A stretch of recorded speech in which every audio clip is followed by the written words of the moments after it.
So we're talking about heat pumps. Who likes to know about heat pump here? Who is in? Oh, very good, excellent. Why do you like to know about heat pump? Because it's more energy efficient. Exactly. Lower emissions. Exactly. Heat pumps are about between 300 to 400% efficient. That means that if you're using your furnace, not the gas furnace, electric furnace, and you're spending $300 a month for electricity, if you use a heat pump, you will be spending $100. So 1/3 of what you're paying for electricity. So heat pumps actually they don't produce any heat. They move heat just like air conditioning. It moves heat from outside to inside, and in the summertime works as an air conditioning and moves heat from inside of your home outside. That's why they can be up to about 400% efficient. Gas furnaces have always been very efficient and would be cheaper to use. But gas furnaces can be up to about 100%, not 100%, probably about 98, 99% efficient, but usually about 96, 95% efficient. That's how efficient the gas furnaces are. Yes? Why is it more efficient? Is it because it's a smart technology, or is it because it's moving air differently? You're talking about heat pump, right? Yes. Heat pump is not producing any heat. Heat pump only moves, it just picks up the heat from outside and put it in your home. Yes. Why is it more efficient? Is it because it's a smart technology or no? No. Heat pump, to produce heat, you need a lot of energy to produce heat. But when you're moving heat from somewhere else, you don't have to use that much energy. So that's why it is more efficient. So gas furnaces is what everybody is using, a lot of people are using, and it is very popular. Say if you are spending $300 worth of gas every month to heat up your house in the wintertime at a degree between -5 degrees to 0 degrees. If you want to use electric furnace, you will be paying 3 times as much. Electric furnace, which is 100% efficient. All the electricity consumed is turned to be heat. You will be paying about three times more. It means that you will be paying $900. If you were going to use heat pumps could be about 400% efficient. Even though electricity is more expensive, if you want to compare with gas, still you will be saving some money. Plus, you will be saving a lot in carbon emission, about 1 ton of carbon emission for a 3,000 square feet throughout the year. So, yes. In terms of money-wise, say, cost of equipment and installation, what is different between furnace and the heat pump, say for a 4-bedroom house? Yes. It depends on which heat pump you want to use. Right now, government has lots of incentives. Government has incentives which pays up to about $5,000. Yeah, I'm not talking about the incentive. I'm talking No. I'll tell you. I'll crush the numbers for you as well. If you want to have a heat pump installed and take advantage of $5,000 government rebate, you will be looking at to spend between $12,000 to $15,000 for a combination of a furnace and a heat pump, which is really efficient. I would say that you will be saving somewhere around $1,000 per year for a 3,000 square feet in gas, basically in utility bills. That's how much you will be saving.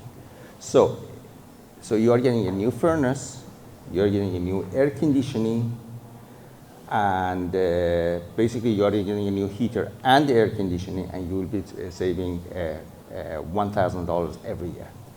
If you crush the numbers, basically it pays off in about 5 years. 5 years it pays off, and after that, every year you will be saving $1,000 in utility bills. So, any questions about heat pump? I have another question. Yes. Related to that, though. So you're saying the difference in price is about 5,000 more than a gas furnace installation? Heat pumps are not very expensive. Pumps are slightly more expensive than air conditioners. You can get a regular heat pump, but if you want to be qualified for government rebate, which gives you $5,000, then you have to go certain ways, certain equipments have to be changed in your house in order to qualify for that, and that would be very expensive. But for a 3,000 square feet, for a heat pump, a regular heat pump, which is like 16 series, you're looking at about $6,000, $7,000, that's all. More. Yeah, no, $6,000, $7,000 is the price of that. If you want to keep your furnace and you don't want a new furnace. Is it, like you're saying, 6,000, 7,000? Is it equipment including installation? That's right. It depends on which equipment you choose, what brand, that's all different. But I give you a ballpark price between $6,000 to $7,000 for a good brand and a good CR rating. And does it replace your gas furnace and your conditioner when you get rid of those two? No, you cannot do that because when the temperature goes below 10 degrees, heat pumps usually don't work very efficient. Nowadays, you can get heat pumps which work up to minus 31 degrees maximum. It is minus 31 degrees. Still, your heat pump can produce heat. But when you're buying a heat pump, you should have an auxiliary heat to heat up your place. You cannot just rely only on heat pump. But 99% of the time, heat pump works, and it is very efficient, and it is cheap way to warm up your place. And so when you have the load, then as long as the heat pump is going to the furnace. Yes, yes. The furnace is off, but the fan of your furnace circulates the air throughout your ductwork, throughout your house. That's what it does. So, heat pumps, as I said, it moves the heat from outside to your home. We have a few different kinds of heat pumps. We have air source heat pumps. We have water source heat pump. We have geothermals. The difference is that air source heat pumps are cheaper because there is not much in installation. Basically, it works just like an air conditioner. You can replace your air conditioner. In winter time, like minus 30, minus 40? Up to about, some of the heat pumps up to about minus 31 degrees they work. Older heat pumps up to about minus 10 degrees they work. That's what I mean. Yes. But if you want to get a really good heat pump, it works up to minus 31 degrees. If you get a ground source heat pump, basically it works, you can rely on that, you don't need an auxiliary heat. And in Canada, how deep, say in our region, how deep you need to dig? 6 feet. You are going 6 feet down, and then there are pipes running throughout your backyard, wherever. Because when you go 6 feet down, the temperature is always constant about plus 3 degrees. And that makes the heat pump very efficient. So, and a lot of other people using the water heat pumps, basically there's a well, they suck the water from the well, comes to the heat pump, they get the heat from the water and just dump the water in another area.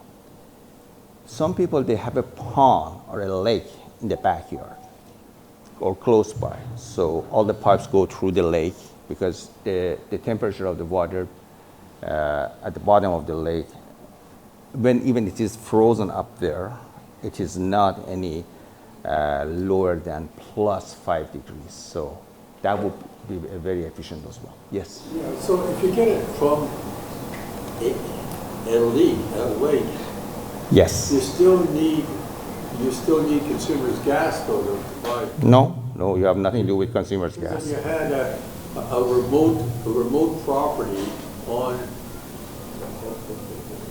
Oh, and in the country, right, so waterfront, yes? So you'd be all right, would Yes, yes, that would be perfectly good, no problem. You don't need any auxiliary heat, nothing.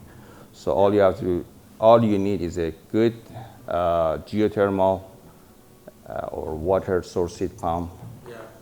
and but it is very expensive. You're looking over between $50,000 to about $200,000. It depends on what, because it had the ground has to be digged down, go all the way to the No, lake. not that, but in a lake though, in a lake, what would it cost? Well, the thing is that it has to be digged down from your house to the lake, and the pipes have to be buried down. Oh. It is an expensive procedure. It is not very cheap, but you can get it done about 50. You can even get it done cheaper as well. I'm giving you a ballpark price. Has anybody looked into the change in weather, you know, the water, the change in weather? The water is becoming warmer or colder. I mean, has anybody looked into that? You're talking about, Change, the change in weather, okay, you're talking the, climate change. oh, because of the climate is changing. The temperature of the world is up about 2 degrees compared to 20 years ago. But what is your exact question? Can you say can you ask the question exactly what you mean? The temperature of the world is higher, right? But the lake in your backyard or pond, whatever you have, is going to freeze. And you're going to have like 10 inches of ice up there, right? Still under that ice, there's water, and that water can be up to about 5 degrees. I see that will change. Yes. Go ahead. I have a question. I'm going to give you a scenario and help me understand the process. So let's just say you have a plot of land and you're building a house from scratch. Can you walk me through the way that you would build this into a home, like the infrastructure that you would need for it in the process? Well, all you have to do is just call a company which does the geothermal. They'll come there. Their engineer is going to design a plan. The plan will be approved by authorities. So it goes to the city and the engineer to check it out, make sure that's right. They approve it. They give you the plan. They review it with you. They'll ask you that if you agree with their route that the pipes are going to run underground, and when you agree with everything, then they will come there and they start digging, running the pipes, installing the equipment, and everything. I don't know if I answered all your questions. And then what you would need, I guess, a furnace and all the other things in place to support the whole system. Yes, yes. Your HVAC company, which is specialized in geothermal, will do that. Yes. Any other question about heat pumps? Yes. Go ahead. What's the lifespan of a heat pump? Our lifespan of the heat pump, 20 years. 20 years. Usually heating air conditioning equipment, we are looking at the 20 years. It depends on the weather, it depends on the kind of the water that you are using, and the climate can be less or more. 20 years is what you usually use their furnace and their air conditioning. Lots of air conditioners are being changed after 10 years, but some air conditioning can last up to about 25 years or 30 years. We still have air conditioners using R22, and they're still working perfectly good. Any other question? Right there. Yes. There's a lot of new push, like regulations to reduce emissions from homes. Yes, yes. In the industry, is your sense that heat pumps are going to be basically the mainstream, like the primary source of heating and cooling in the next few years? Or? This is exactly what government is doing. They want to reduce the carbon emission.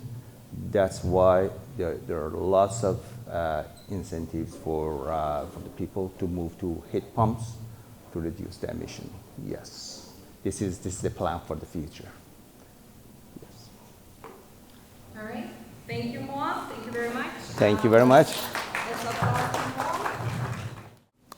we're also going to talk about heat pumps.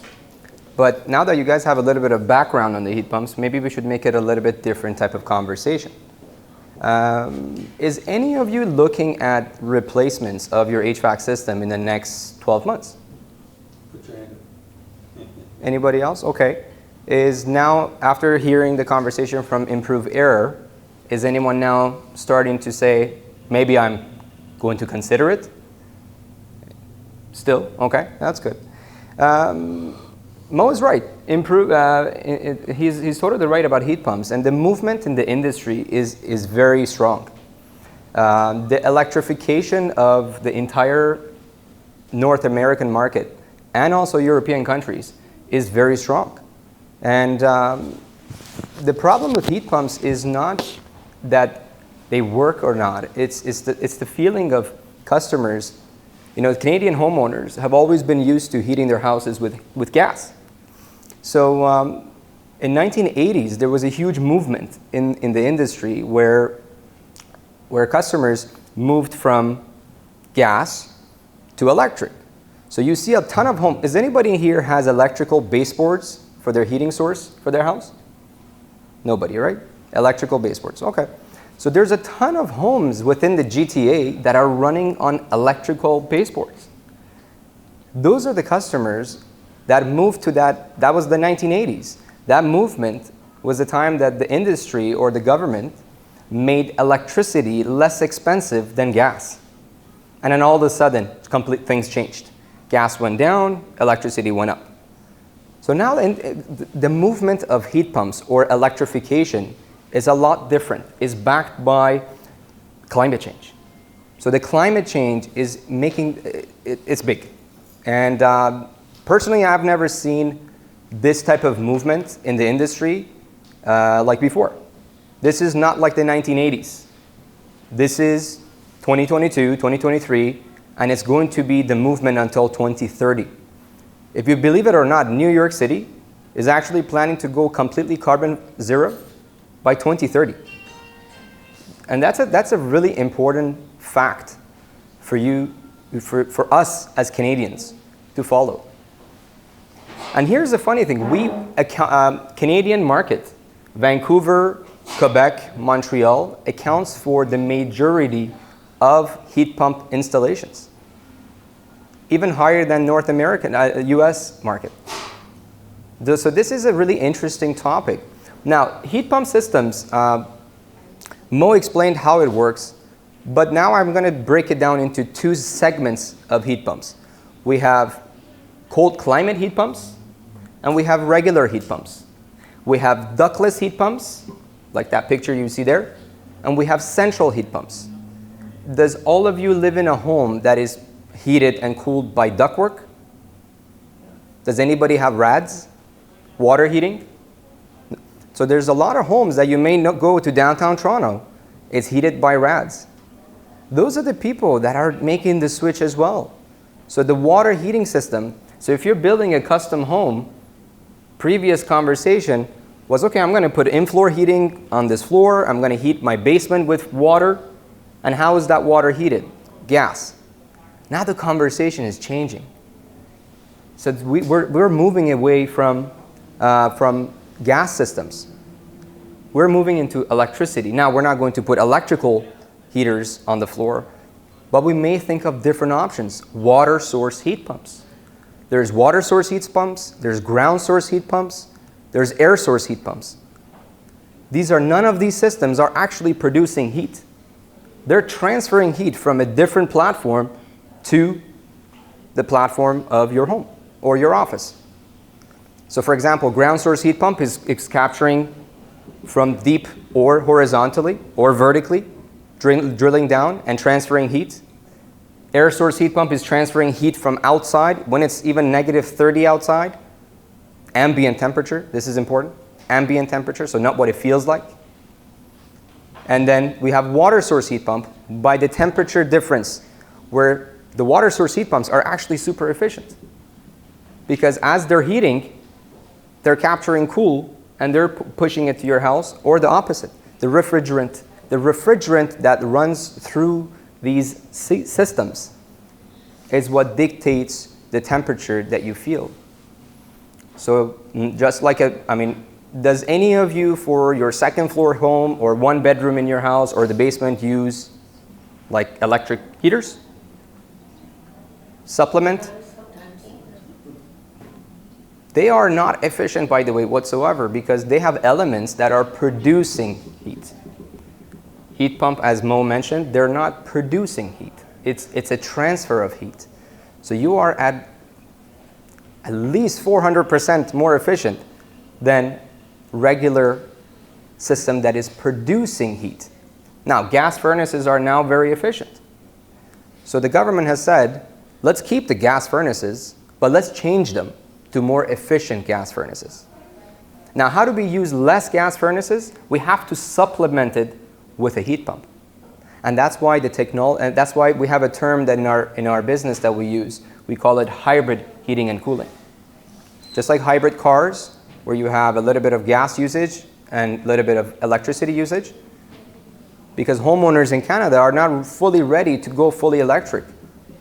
Our actually electrical panels can't even handle fully electric heated homes. Most of us, not all of us. Go ahead. I'm thoroughly confused. Go ahead. For these heat pumps that everybody's talking about, let's talk about the pros and cons of the heat pump. So far, everybody's talked about the pros. Nobody's talked about the cons. Okay, perfect. That's number one. Number two, I know the World Economic Forum wants to go to carbon zero footprint by 2030. That's the agenda. But something doesn't make sense here. Okay. Because the cost of electricity right now in the UK is so high, people can't even afford, to heat their places right now. And that's at this moment, right? So what I'm thinking is, let's talk about what the pros and cons are. Okay. And let's also talk about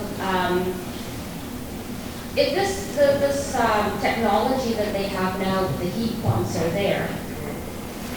Are there any other alternatives other than heat pumps? Any alternatives other than heat pumps? Let's go for the first question. So I think we talked about the benefits. So the benefits are very clear. The benefits are very clear. It's an efficient source of heating. It's zero carbon footprint, and it's an easy transition to from an air conditioning system to a heat pump system. Now, what are the cons? The only con that it has, just like a regular system, it needs to be maintained. There is really no cons inside a heat pump system because it's essentially a same operation as an air conditioner, but it reverses the operation in the wintertime. So a lot of people say that, so if it runs 365 a day, because technically your heat pump can work 12 months a year, would that make it break down more often than an air conditioner? That's a myth. If a system is running consistently, there's less breakdowns on the system.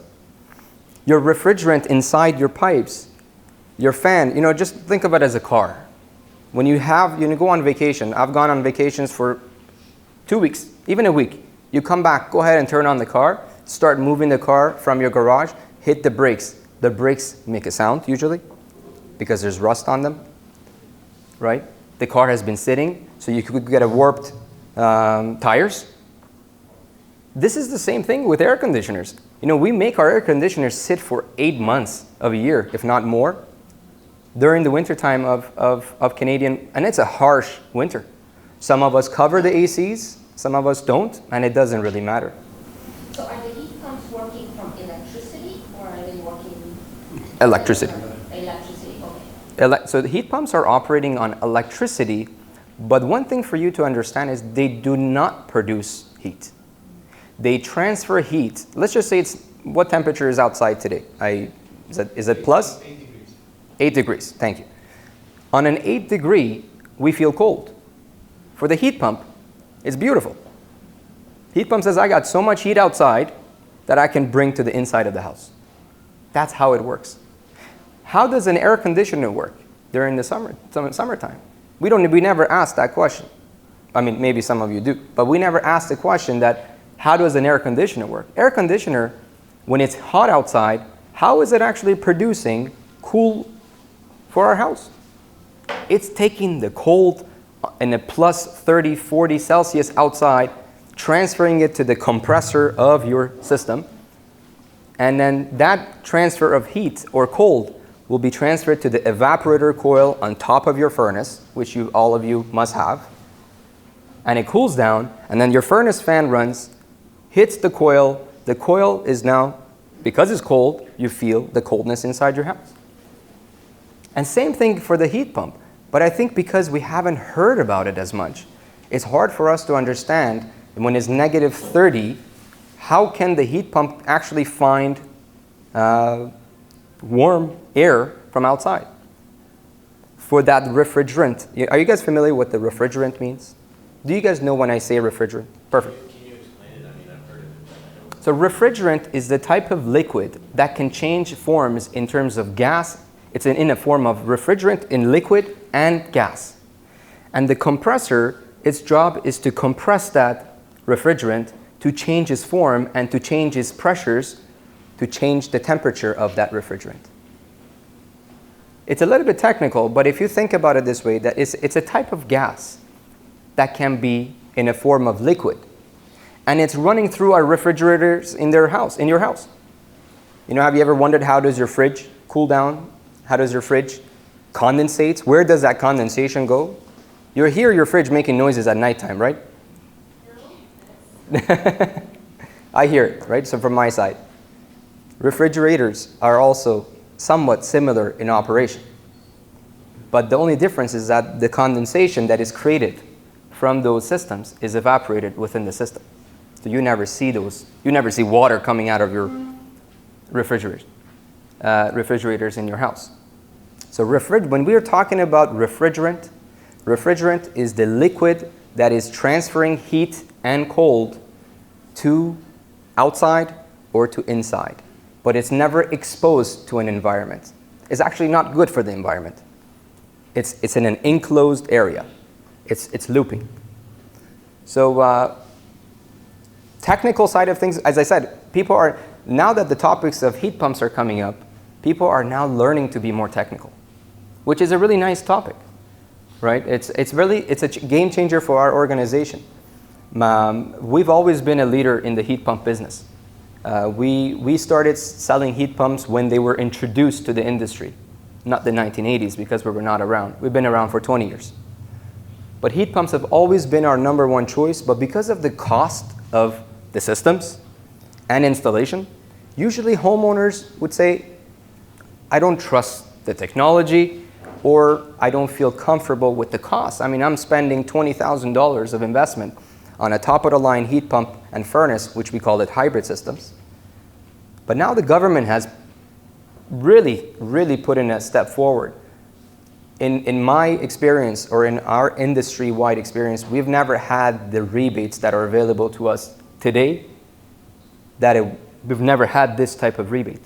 So I urge you guys to take advantage of this too, whether through us or anybody else in the conversations that you should have for your cottages, for your homes, for your apartments, should be heat pumps.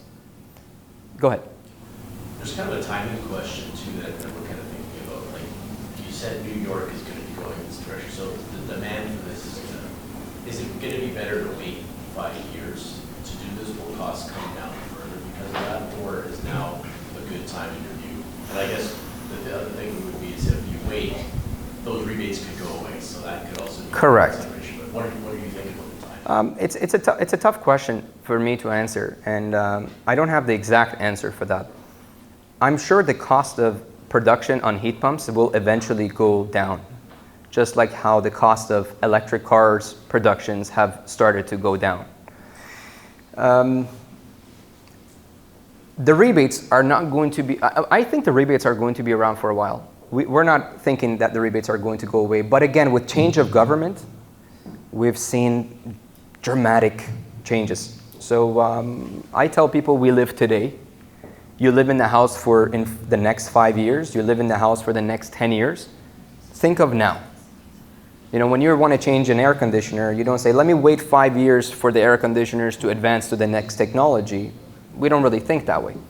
We have a need today, and we want to capture the need. So my answer to you would be, you could wait, but we're at a very good point in the technology of heat pumps. We're not what we were 20 years ago. Heat pumps right now can heat your entire house if it's properly designed and installed. Again, I'm hoping in this transition of heat pump generation, us contractors, we need to respect this change. It's not just about selling heat pumps, it's about doing them properly. I'll get to him first and then I'll come back to you. Go ahead. Because it runs on all electric and we're experiencing more power outages and everything with climate change, do you also recommend to your clients that they install a generator as well? Because if they're running on gas and that can run in a power outage, but this wouldn't be able to run if there's a power outage at a house or a cottage, which is happening more frequently right now. Absolutely. But I would change that conversation from a generator to a solar panel. So within the next 10 years, could be, I quote this, but I could guarantee that every single home within the next 10 years or 15 years is going to have solar panels on the roof. So we need to be generators of electricity in order for us to be able to manage electrification in general. That's why the government is taking it easy on, it's not a fully electric system, it's a hybrid system. So to answer your question, yes, it would be great to have generators if you can, but they're still run on gas. So it doesn't really do what we're intend to do, which is lower emissions and carbon footprint. But solar panels is something that we've seen a lot of our customers have solar panels and they switch to a heat pump. It's a no-brainer type of decision at that point. Does that answer your question? Yeah, but how long in an emergency situation could a solar panel last to be able to generate your home, right? You can attach your solar panels to battery packs. So from your battery packs, you can that will generate heat or generate electricity to your essential equipments. Depending on the size of your battery packs, that would dictate, it could be 2 days, could be 3 days, could be 1 day. But generators are going to be more of a now solution, but I don't think generators are a good solution for moving forward. Because if you think about a cottage country, I'll come back to cottage country, they don't have gas, right? We've done cottages down in Peterborough where they don't have any gas. They were running on propane. So now we get them off of propane, we're fully electric. So in some ways, if we have the power outage from our grid, that's something the government should really fix. But we're hoping that with this slow transition into heat pumps, electrifications of cars and so on, the home building industry needs to keep up with it as well. Those mechanical engineers and architects need to start talking about electrifications. We get drawings from our contractors, from our home builders, or they're proposing old systems. They're proposing regular furnace and ACs. We will never get to where we need to get unless we have engineers supporting the process. From the beginning, we need to install, I don't know if you guys remember, who lives in a home that is less than 5 years old, for example? Do you guys have HRVs in your house? HRVs, heat recovery ventilators? Do you guys know what that is? Heat recovery ventilators were not a mandatory installation in homes that were produced. Mo, do you know how many years has it been that HRVs are within? It has been a long time. Long time? Maybe 25 years, but it has been mandatory for the last 10 years. 10 years? Yes. So 10 years ago, thank you, Mo. So 10 years ago, they made HRV systems, which is it brings fresh air from outside to a brand new home, and it basically mixes the fresh air. It's like opening windows, but without losing energy. Without losing energy. Opening windows without losing energy. Because if we open windows in the summertime, what happens? Humidity comes back inside. If we open the window in the wintertime, coldness are going to come and we lose the humidity from our house. So HRVs, it's a building code to install HRVs. So I think this is what's going to happen in the next, let's just say, few years. We're going to see changes in how homes are being built, And I hope to see solar panels being part of home building process, because that would make a huge, huge impact. But again, solar panels do work against government and the politics side of the business, because now people are producing electricity and they don't need to use the grid for electricity. Go ahead. Yeah, so I have a question about condos. Does the supply, the heat pumps can be also installed in condos? Absolutely. We don't, do you have a source of heating for your condo? I do. So what happened is that I live in a condo that is over 30 years old. And as you know, we use air handlers. Okay. Right? But the air handler also dies. After 10 years, you have to replace it probably. And I just wonder if that can be replaced by heat pumps, because I don't find them efficient. The air handler in your condo, you have to find out, I'm not too sure, it could be sourced by a heat pump. Okay? Fan coils, have you heard the term fan coils? I know we're short on time, but I want to make sure I get to this. And I'll get to you as well. Fan coils, which are air handler systems, are powered from a system. And it could be a heat pump. Go ahead. Usually if they have a fan coil, they have a source of hot water and chill water, especially if the condo is old. If they are a new one, they have a heat pump. Exactly. But that heat pump has to be cooled down, so by cold water. Some other condos, they have a heat pump facing outside, getting cold by air. So in his case, he has to see, or you have to see, how you can do it. How you can have a heat pump, but that heat pump has to be cooled down. What we've done with older condos, I'm not sure if it applies to you, older condos don't have any air handler system. They usually have water source heating or electrical heating within the entire condo. We have transferred those jobs into a ductless heat pump system. A ductless heat pump system, I'll just say one sentence on it. It does not require any ductwork. It is intended for homes that do not have any ductwork, or who are running on RADs, or who are running on baseboard heaters. So transformation of that home into a ductless heat pump system has been one of the hottest segment of our specific business. Not necessarily in the areas that we live in right here, but more in downtown Toronto, and it's been a great success. So if you do come across a home which is heated by water, no cooling, now you say, well, how about I get rid of my water heating and switch completely to a ductless cold climate heat pump. Not a regular heat pump, guys. Regular heat pumps will misguide you. Don't forget, regular heat pumps are not intended for heating. They're supplemental heating. Cold climate heat pumps is the term that should be tossed around within our industry. Last question, she was waiting, and then we'll wrap it up. The zero emissions that they want to go to 2030, with the heat pump and the solar, I know they're two separate things. How far will we be reaching that zero emission by doing that, or are we like 98% there or 70%? Canada is not aiming for zero. Canada is aiming for neutralizing the whatever that term means.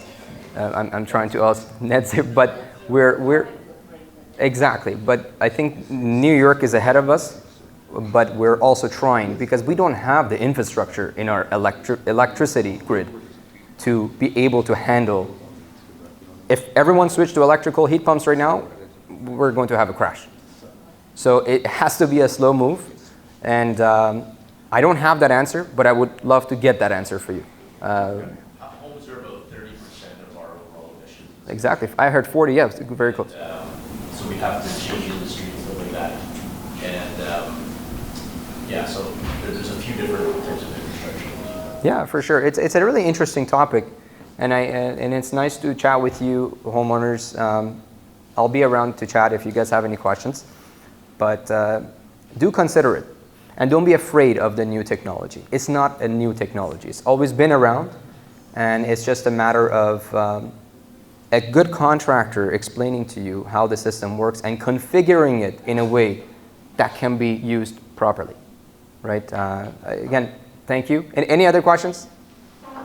Go ahead. How do you distribute, if it's ductless, how's the heat distributed through the house? Great. Ductless system is a zoned system. So have you seen these systems around any home? Or you go to a hotel in Europe, you see ductlesses. So ductless system will have one outdoor compressor, just like an air conditioner or a heat pump.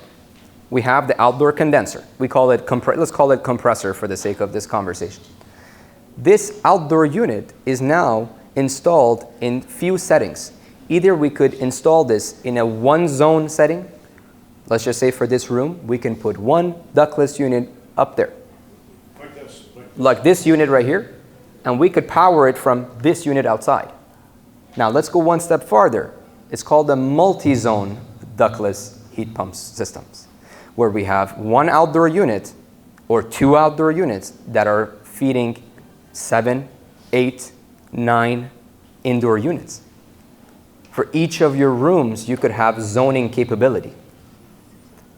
A project that has been very popular within Vaughan or homes that have ducted system is second floor, always different temperature.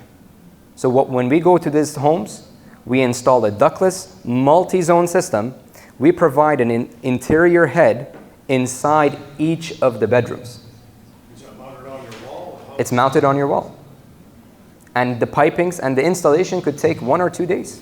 And it's like forced air heating, and it blows out warm air. Cold or warm air, Okay, so depending on your it choice. has to be forced downward then, doesn't it? Sorry, repeat your question. Because the heat rises, it comes up into your They come in different settings. You can have units that are floor mounted. You can have units that are wall mounted. And the beauty of them is that they're called multi-zones. So if you ever wanted to look that up in your chat about, I can show you pictures as well. They can serve as an entire heating and cooling source for your house if it's a cold climate heat pump. I repeat this because we go to a lot of homes where the customers are misguided. They say, I installed a heat pump system in my house. And I say, what type of heat pump? Like a heat pump. I don't know. The heat pump has to be a cold climate for it to produce proper heating for your house for the entire winter of a Canadian winter. But the nice thing about a ductless system is there's no ductwork, so you don't lose any headspace in your basements or so on. It's zoned. If one room is going to be 23 Celsius, another room could be 27. If your kitchen is going to be 25, your living room can be 19. So each room has its own thermostat? Thermostat and a controller. And they're super, super efficient. Efficiency, it depends on our usage. But they are more efficient than using a conventional furnace and AC. They are more efficient than using boiler systems. They are more efficient than anything else that we can possibly think of in our sources of heating and cooling. Go ahead.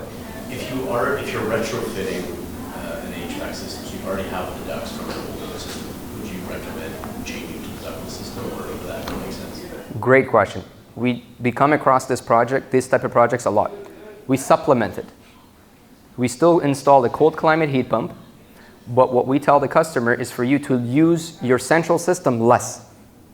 Allow your ductless systems or the zones that you install to heat and cool the areas of your home to put less pressure on your central air conditioner or your furnace. On the days that you feel like you need extra boost, you go ahead and turn on your furnace. But it's zones, right? So each area, the areas that you believe that require heating or cooling, especially let's talk about heating, go ahead and install a ductless system. But planning it out properly is the key. Because you don't want your house to have 5 of these outdoor units outside of your house. Because every year you don't want to install an outdoor unit. You want to make sure you plan it out properly. And then hopefully, if you guys, again, this is a very interesting topic, very new to some people, and established for certain demographics. And it's our job to, as contractors, to educate. Any other questions? Yes? You can't get rid of your existing furnace if you install one of these, you said you have to turn on the original heating system. Correct. So in other words, you can't. You can, of course you can, but here you have to think of what works for you as a homeowner. We deal with scenarios where customers ask us questions, and they say, do I need to get rid of my furnace and AC? I said, it's up to you. But if you install an entire system for your house, then you can remove your furnace and AC. But if you install, for example, 2 indoor units, then I say don't remove your furnace and AC, because then you don't have any heating capability. But if we design the system that can have enough power in terms of heating, which is it's called BTUs, inside a house, then you can go ahead and remove your system. But you shouldn't remove a system for just installing 1 indoor unit, 2 indoor units, 3 indoor units. We have done projects inside a house where it has 9 indoor units, 12 indoor units. That's a project. Customer did that because of multiple reasons and because they had electrical baseboards. But in the application of central HVAC system, people are switching to ductless heat pump systems for supplemental heating, or as they start using it, they realize that it's a better source of heat than furnace and AC. So then they start to use it more and more and more. I hope that answers your question. Anything else, guys? Guys, thank you. All right. Thank you. Hello, everybody. Very welcome to Improve Mall Canada. And it is good to have you all guys here under one roof, and you can look for whatever you need for your house in terms of heating and cooling and floor and ceiling and wall and painting and dropper and everything under one ceiling. Mostly the vendors are open from Wednesday to Sunday, 12 to 5, and with the open arm to help you, to consult you, whatever you want. Today I was asking to talk about the fireplace. My name is Mike. My family is Hujati, and company is GTA Heating and AC. We do all the HVAC product, which is furnace, AC, ductwork, heat pump, in-floor heating, boiler, snow melting, and fireplaces, electric fireplaces, and wood fireplaces, and whatever you name it regarding to the HVAC, air cleaning, and air quality, sales, service, and installation. If you have a new house, we can build it from bottom to top. If you have an existing house, we can help you to have a better air, cooling, and heating. So, just to complete my very good friend a little bit about asking something? About the heat pump, I wasn't at the beginning, but for the heat pump, you don't have to, you can change your furnace and AC to heat pump. Whatever you have, the system that you have and ductwork you have, so they take your furnace, they put a heat pump over there, they take your AC, they put a heat pump over there. So these two can work and help you for heating and cooling. You don't have to, destroy everything and get rid of the ductwork and those stuff. You can have your house, just change your furnace and AC, that's it. If you want to go for multi-zone, as he said, then you can go, for example, my house, I'm sleeping in winter in my bedroom, and to get warm, I have to warm up whole house, from the basement to kitchen to washroom, because I want to warm up in the master bedroom. So in this case, as he said, you can have one zone just for your bedroom. So then don't push on your furnace and AC, and so the energy cost is going to come down. So regarding to fireplace, so people loved fire from the beginning. Fire save us and heat us and help us to do manufacturing, and we love it. It's beautiful. So they used to be fireplaces, just used to be for heating up the houses. Now it's coming to heating and design. I don't want to take your time to explain what kind of fireplaces that we have, but with this technology today, just you can close your eyes, imagine something, and ask us to do it for you. Whatever fireplaces you want, wherever you want. You want to have the fireplace hanging from ceiling? Available. You want to have a fireplace in the middle of the window. This side, you see the fire, and from that side, you see the fire. Available. You want to have a fireplace in the middle of this room? It could be happen. There is no limitation from the gas, mostly from the gas, and also wood, and the new one, bioethanol, and the electric one. So if you call me and say, hey Mike, I have a room, I need a fireplace, and I want to be open, I want to do marshmallow in my room. Okay, available.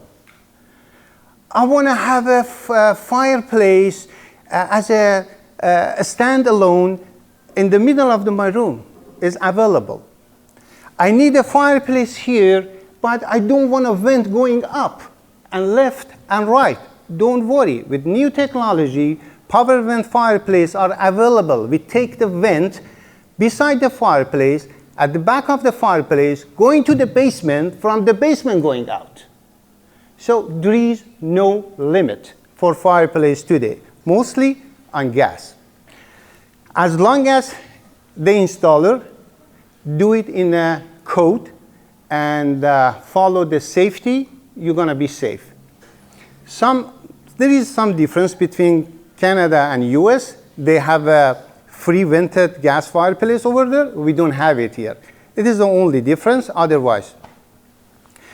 So what else I can tell you?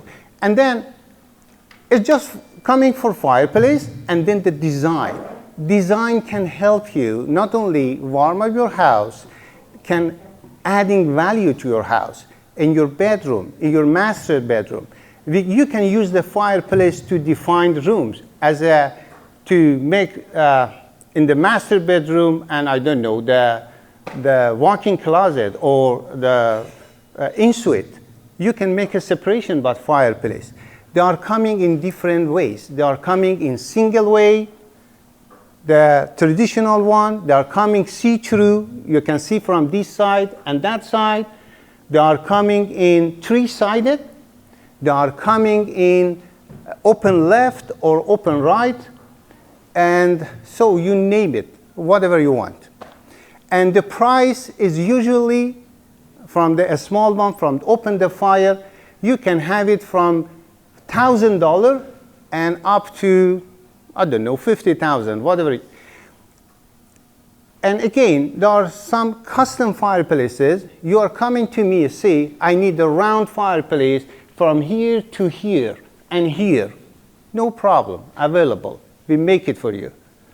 So there is no limitation. If you want to warm up yourself, that's good. If you want to design it, we do all the design for you, and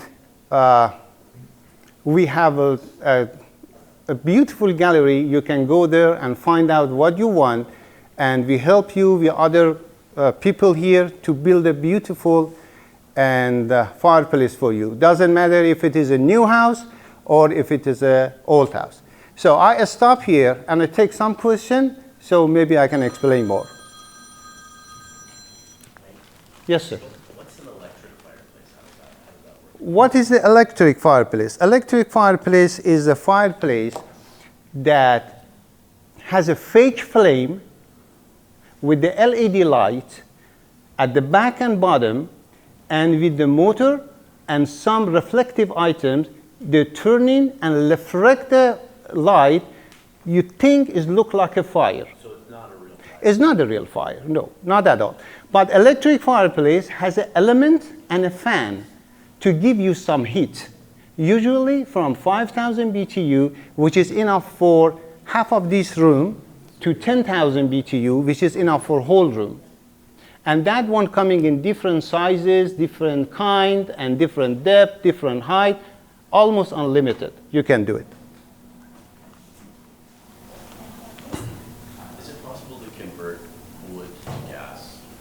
vice versa? 100%. No.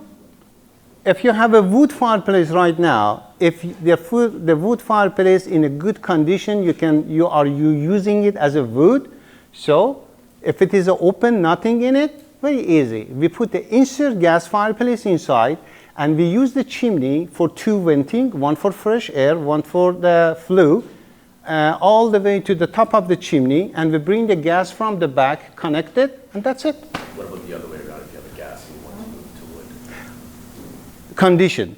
If used to be wood, and you change it to gas, yeah, we can take it, and still you have it, and then we have to certify it if it is okay for wood, because wood produce high temperature and has to be certified for your insurance purposes. Yeah. But if it was always gas, never wood? No. For wood, to make a wood fireplace now, there is some option. Number one, like an old fashioned, you have to have a machinery, the fireplace. So with the fire rated brakes, you put the flame. Number two, there is kind of fireplaces with the body and door and everything. You put it there, you open the door, you put the log in it, you catch fire, and it has its own venting and it's working. Number three, you can have a standalone stove. You put it here, all the way going up or going out, you open it, you put the wood in it. You cannot have put some wood here and turn it on. You cannot have it. Has to be insulated, has to be fire rated, and vent has to be by the code to take all the CO out. I have a question. Yes, sir. Oh, go ahead. No, sorry to monopolize it. I think this is a question that some people may have. Yes, please. I see kids in the room, and I'm sure some of you have kids too. There are fireplaces, if they're worried about the glass heating, are there fireplaces that are cold to touch? Yes. There are two, up to 10 years ago, all fireplaces was no screen, and then you touch it, you burn. After that, in Canada, they made it mandatory for all fireplaces to have a screen, so animal or birds not getting injured. It's almost about 5 years, another new technology coming, as he said, the fireplace with double glass or even triple glass. So the last one is warm or even cold. So you are not getting burned, and it looks much better, it's clean, you don't see any metal, and it's safe and beautiful. Yeah, like that. It's a double glass Regency fireplace. It is again another one. As you see, has 2 glasses. The outdoor one is not hot. And even for other fireplaces, when you have it, when you want to put on top or surrounding, you have to have a non-combustible material on top. But with the one that has 2 glasses, you can bring even wallpaper or wood or whatever you like all the way up to glass. These fireplaces, they give you something about 30% heat from the glass, and the rest of the heat going up, and then on the top we have some vent from there coming to the house, to the room. Thank you for good question. Thank you. My other question was just about bioethanol. You mentioned that as a Yes, sir. What can you explain about that? Bioethanol is a fireplace, standalone, vent-free. So they're coming in different design. They give you good heat, and the bad things about it is just you have to fill it up. So you buy it in the jar, you fill it up. It works, depends on how much you use it, and it is open flame. If you have a baby or something, you have to be careful about that, because if they drop something, gonna catch fire. But yeah, they are coming in very different design, and you can use it that one. Yeah, you fill it up and you catch fire. Other? Good? And the last, do not play soccer with young people, okay? Don't do that. Young people take it so serious. In this age, play chess or play with your age. That's it. Thank you, Mike. Thank you. Hi, everyone. Thank you for taking your time out on a Saturday and coming here with us today. Like was mentioned, I'm with Simply Smart, and I just wanted to talk about a couple Simply Smart ideas that we can save money today. And by save money, I don't mean just reducing the cost, but actually putting some money back in your pocket and also help the environment. So we were talking about carbon neutral, net zero, and both of the things that I want to talk about today do that as well. So I'd like to start with smart thermostats. Does anybody here have a smart thermostat now? Excellent. What smart thermostat do you have? Ecobee? Excellent. Anybody else? What smart thermostat do you have? We have Ecobee as well? Awesome. So that's a great Canadian company. They're actually local in Toronto. So one of the ways that smart thermostats work, and if we think about thermostats in general, before it used to just be an on-off switch. And then we moved into a programmable style device in the 80s, 90s. And then you could put in your schedule. So you go to work 9 to 5, your temperature would adjust and go down during that time frame. And then as you come home, it would go up to wherever you're comfortable. Now, life is very busy. We have more modern technology. So we have smart thermostats. And what makes them smart is that they connect to Wi-Fi. So connected to Wi-Fi, connected to your phone, your mobile device, sensors in them that read whether you're home or you're not home. They can actually adjust the temperature for you. So they do all the thinking for you and all the setting up for you. Basically, when you leave, it would turn the temperature down, and then it's following you. It's sensing how far away from home you are, and it knows, okay, I got to turn on now to have it at the temperature you want it to be at when you arrive home. So that's one of the ways it saves money. Another way is that also, when you're sleeping at night, it's going to lower the temperature, and it's going to constantly try to lower the temperature and promote you to save money and be more energy efficient, and it does that based on information throughout the whole neighborhood and everybody else that has similar smart thermostats. So Ecobee would have like a central command, and everybody with the Ecobee in that neighborhood, all that data would go in, and same with Google, Nest, and Honeywell, and other companies that make smart thermostats. So that's pretty much it on the smart thermostat, and I wanted to touch on. Does anybody have any questions about that? Go ahead. So the information that when you're coming and going, leaving your home and all of that is collected by Google, right? I would, they can see what's happening, like it's following you, it's algorithms, whether it's like the amount of people with smart thermostats and all these smart products, there's not really a way to sort and go through all that data. The amount of data is enormous, just between the US and Canada. So that's one of the things that a lot of people may be nervous about is, oh my gosh, this is following, this is tracking me, somebody's gonna hack into it, right? But when we think about Google and how large of a company it is, you know, if somebody's going to hack into Google, they're not going to be looking to hack into your thermostat. They're going to be looking to go into like Google X Labs or, you know, some other product development area of them. And they're protected on the cloud by amazing servers and everything. So the traditional thermostat just sense the heat, for example, in the main level. Exactly. What is the difference between traditional and the smart? So the smart thermostats, you can actually add on room sensors. So one of the great things about the room sensors is you can have it functioning, so your thermostat's sensing the temperature in, let's say, your living room or the hall. And let's say when you go to bed, you're in a room that's a little bit colder. You're like, okay, I want this room to be warmer. So you can switch it to go off that room temperature sensor. And then when you wake up, you can go back off the hall or the living room. But you could put these temperature sensors in the basement. You could put them in bedrooms. It's not a zoned system.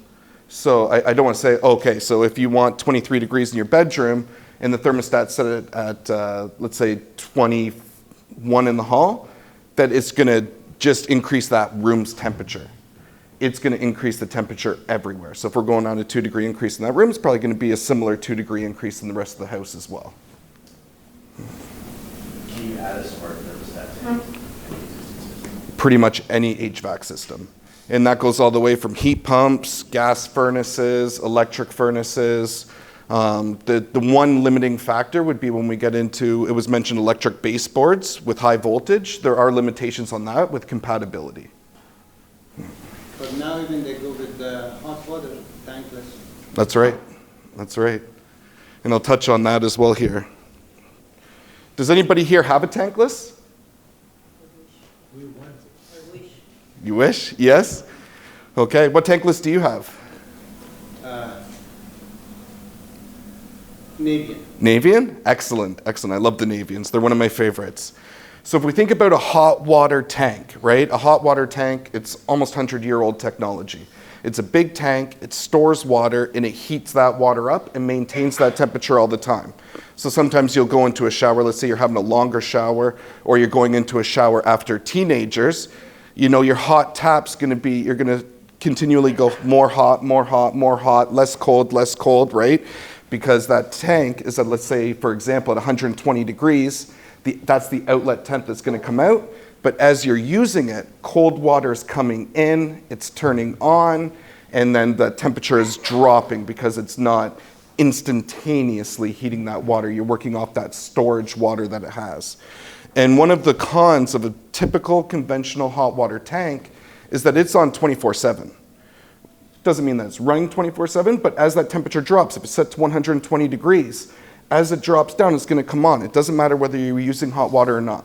Doesn't matter whether you're sleeping, doesn't matter whether you're at work. So that's one of the big benefits of the tankless water heaters, and that's how they save 40%, and that's a very conservative number on gas and electricity. Now, that would be electricity savings compared to a power vent water heater, because there are different types of tanks that don't use electricity. They use strictly gas only, so you wouldn't have that electricity savings portion of it. But there is significant savings moving to a tankless. And one of the things a lot of people are scared about is the upfront cost. So how many people here have a water heater? Okay, how many people rent their water heater? Right, so the rental rates are very similar. So there's not a large upfront cost. And you take your savings into it, you're actually most likely, depending on what you need, going to be paying less than if you just left the tank the way it was. And we're paying the lower monthly rate from the savings alone. But the rental amount is outrageous. Yes, it continues to go up and up. Yeah. Yep, so that's the one thing. How can you take some of that rental money and put it back into your pocket? Put it into gas for your car, put it into groceries, etc., right? And one of the great ways is moving to the tankless. And another one of the common misconceptions is, oh, a tankless is great for a large family or a multiple family dwelling, where that's not the case. So it's great for those people as well, but it's also a massive benefit for a young couple, for an older couple, or just a single person, 2 people, 3 people, 4 people living in a house, because that tank would be heating the water when you're not using it. The tankless isn't. So the fewer people in the house, the less hot water you're actually using. So the more you're saving by not heating it consistently all day long. Some of the benefits of a tankless are the energy savings, but we also look at the green side of it, right? So switching from your tank today to a tankless is the equivalent of planting 33 cypress trees per year in carbon emission reduction, right? So about 1,000 pounds of CO2 per year is reduced by that not coming on all the time, right? When we have a tank, when that tank turns on, it comes on full blast. If it's a 38,000 or 40,000 BTU water heater, it's coming on at 40,000 BTUs. Whereas the tanklesses are modulating. So if you turn on one faucet in a bathroom, one faucet in a kitchen, it's not gonna come on at full power. It's gonna start maybe at, let's say, 20,000 BTUs, for example. So you're saving on 2 fronts there. And also, you're not storing that water in a big vessel. So another benefit of the tankless is that it's cleaner water, right? A tank brand new, that vessel that the water is stored in, it's not going to be very dirty, let's say, for example, but after 5, 10 years, all the different sediments and everything in there, you know, people start to have issues with their faucets, etc. And then you pull out a cartridge and you'll see little pieces of sediment inside the cartridge, and that's coming out of that tank vessel because it captures that and flows through. So you get cleaner water, you're saving energy, saving money, putting money back in your pocket, not just reducing your costs. You're actually putting money back into your pocket, and you're helping the environment. Another good point is the tankless is very compact, and that's one of the biggest features of the tankless, whereas you're saving space. Most of the tanks are shoved in a little closet or in furnace where there's space needed, but the tankless can solve these issues. That's a major benefit, one of the major benefits. Sure. So I think the perception of a tank was 5 or 6 or 7 years ago. They were installing it, but they didn't have the right configuration. And then they had complaints, oh, never buy a tankless. They don't give you heat or they don't work. Is the technology now better than it used to be? Like tanklesses have been out for... It had a bad rap for a while. And probably the installation was not properly done. It's a lot to do with the maintenance, actually. The one con about a tankless, it will need more maintenance than the tank, and it's critical that you do that maintenance. So it requires a flushing and a cleaning on a regular basis. What, monthly? Well, no, it could be yearly, it could be every other year, depending on the usage and how hard your water is. So that is one consideration. There is maintenance involved. Okay. And one of the things is sizing as well, right? So if you're in a 2-family dwelling, you know, and you need a high flow rate, you don't want to put in a small tankless that's a lower BTU. Because a lot of the tanklesses, the way that they heat the water is they do it by restricting the flow, right? So if you have a small tankless, and it's going to restrict more flow to flow more, like if you're having 2 showers simultaneously, for example, right? But if you're someone who has 2 showers simultaneously regularly, you know that happens in your family all the time, you'd go to a little bit better, like higher model of a tankless with more BTUs, more heating power. You have to compensate for that. On the water heater tank, when 2 people are taking showers, then the third one has to wait to water to warm up. Right. How about this guy? Nope, it's instantaneous. It's ready all the time. So as long as it's sized properly, you will have unlimited hot water. So are these tankless units available electric? There are electric units available. There are electric units available. Are they allowed to be installed in condos? I mean, that would be condo dependent, I'm sure. Yeah, like you'd have to check with your condo board to see if that would be allowed. Okay. There is no, let's say, the city doesn't decide that is. You mean that is decided by the board? In a lot of cases, yes, that would be up to the board.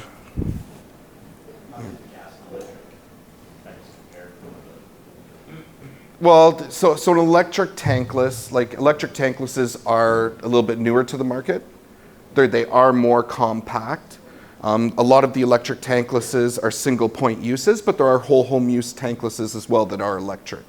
And it's basically flowing through a heating element and then out the other end. It's restricting that flow to get a certain temperature increase. And it's very similar to the gas. Is it more expensive? I would say it's more expensive on the utility bill. Yeah. How much more expensive? I mean, it would all depend on the models. It would all depend on the models because there's a huge variation. Like going from a single point use to a whole home. There's even a large variation on a gas tankless. For like if you're looking at a smaller tankless, let's say a Navian 150 opposed to a Navian 240, you're probably going to have a $50 to $60 difference over the course of a year. Before this gas rise prices, it was about, gas was 40% cheaper. Right. Now, I don't know. Yep. And it continues to go up, right? And we're going to see it continuing to go up. So why are we paying to heat the hot water when we're not using it? As natural gas is not going to, at least in my opinion, I don't see natural gas going down in cost. So it makes more and more sense now more than ever to move over to a tankless because those savings make up for the increased costs versus a tank. And it makes more and more sense as time goes on. So approximately, what is the cost to change over from the tank to the tank? Yeah, so approximately, like if we were to go just off, let's go off 2 models. First model, you're renting your current water heater, right? Let's just say, for example, it's a PV50. It's probably in the range of $33.50 to $38 a month for a power vented 50 gallon. For a tankless, you're looking in the range of $35 up to $69, depending on what model you wanted and what model best suited you as well. So you could actually, depending on how much you're paying for your tank now, you could pay a little bit less per month for the tankless. And then all your savings on top of that is how you're putting the money back in your pocket. And even if you take, like if you don't have a gas range, you don't have a gas fireplace on in the summertime, a good way to do it is look at like your July gas bill and reduce it by about 40%. And that's what you could expect in savings. We have two separate units. It's a duplex. Right. So would one tankless system be, can it be used for both? So it is definitely a possibility. Like I need to know like the plumbing setup that's currently there and everything like that. And as long as like you can act like both water heaters now are in the same location, they're not separated by a wall and everything, but I would say 90%, 99%, yes, it could be done with a single tankless. Sure. I heard that they have issues with well water. So water... Especially the electric ones. Right. So on well water, water quality differs greatly from well to well to well. Drilled versus dug, what area you're in, like Newmarket versus Pickering versus Halliburton versus like Kawartha Lakes, right? The water quality really differs greatly. So when we're on well water, we already have water filtration most of the time, right? But that's one thing that we'd want to do is we just want to do a water test, see what our grains of hardness are, see if there's any issues there. And then one of the great things about that is sometimes people don't realize that they have hard water or they have higher iron. So then they add a water filtration unit and it so helps the tankless last longer, for sure, helps the tank last longer. But then you're also helping all your other appliances from your dishwasher, your washing machine, everything like that. You're extending its life as well.